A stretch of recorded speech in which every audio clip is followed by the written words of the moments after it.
This is a time where so many transitions are happening in their lives, and what I often use is this phrase, connection before correction. Because of all the transitions that are going on in their lives, make them more vulnerable for mental health issues. Teenagers reported feeling very sad. It's not so much about just telling them that, being able to sit beside them, give them room to talk, and then being able to, maybe hard for the parents to take a lot more time, but I do think that it is important for immigrant parents to know that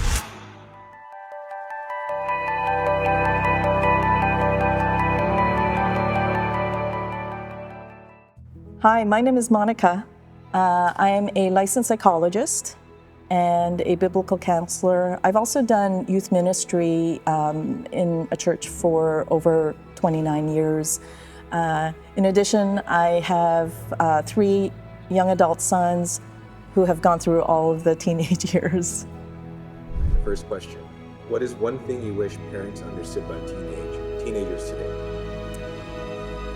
As a psychologist, biblical counselor, and someone who has been doing youth ministry, along with having been a parent of teenagers, I do wish that one thing that parents would understand about teenagers is that this is a time where so many transitions are happening in their lives, cognitively, socio-emotionally, and physically, that because of all of those transitions, there are a lot of impact upon them. One being that they may experience a lot of emotions quite intensely, and that in the midst of those experiences, that they may have a little bit of a more difficult time while they are quite astute cognitively at that age, being able to understand how to manage their emotions as they try to make sense of the world. That's something that's really difficult, or can be difficult at this time period. And so one of the things that I do really wish for parents to be able to tend to are your teens' emotional experience or emotional life. And what I often use is this phrase, connection before correction, to be able to tend to that. Oftentimes, I think parents will feel this desire to want to correct or teach them and tell them not to feel certain kinds of difficult emotions.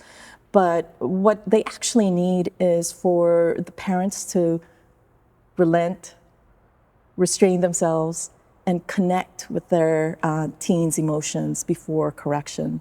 So being able to do that means really being able to slow down with them and being able to recognize that they need a sounding board that's safe for them to be able to talk about these emotions that are coming up that make interpreting or understanding even their relationship with their friends, with their parents, but even their relationship with God in a way that helps them to be able to feel safe to talk about. The next question, what is one key thing parents should understand about the mental health struggles of teenagers today?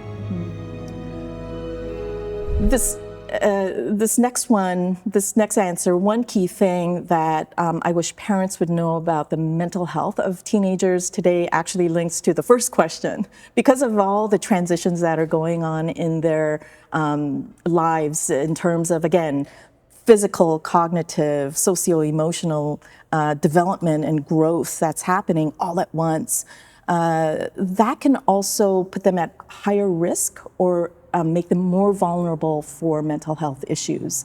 Right now, according to the CDC, a lot of, especially teenagers, reported feeling very sad, for persistent sadness and hopelessness for over 2 weeks in their lives. And there's a high percentage that have reported that.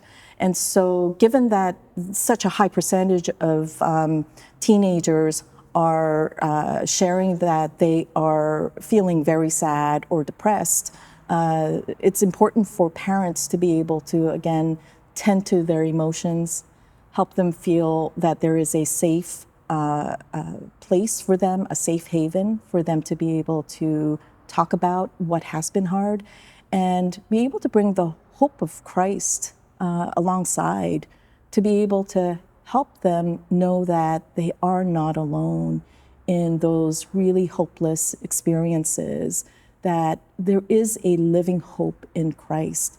And how they do that, how parents do that and tend to that, it's not so much about just telling them that, being able to sit beside them, give them room to talk, and then being able to genuinely understand, empathize, and rather than simply correct, be able to sit with them and pray together and know about the truth of Christ in their lives that brings safety, even greater safety and refuge than the parent themselves. What encouragement would you give to immigrant parents raising teenagers in the United States? If I'm thinking about immigrant parents raising teenagers in the US, I feel a lot of compassion for them because there's so much they're trying to tend to.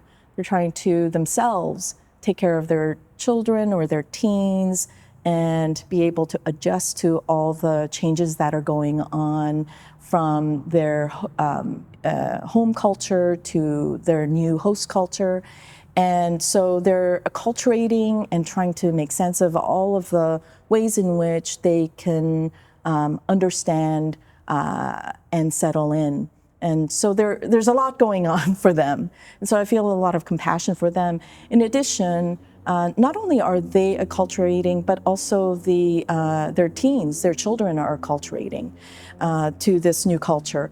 And the way that each of them are acculturating will look quite different, especially as they're engaging in different kinds of environments and in their jobs, or for teens in their school.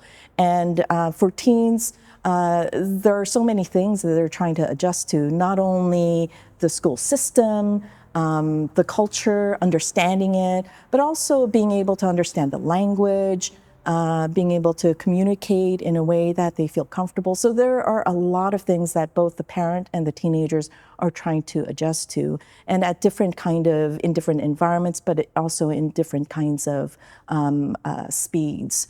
Having said that, because of so many things that they are adjusting to, I know this is going to be, it may be hard for the parents to take a lot more time, but I do think that it is important for immigrant parents to know that they can and ought to take time to be able to talk to their teen who is acculturating in a different way, in a different environment.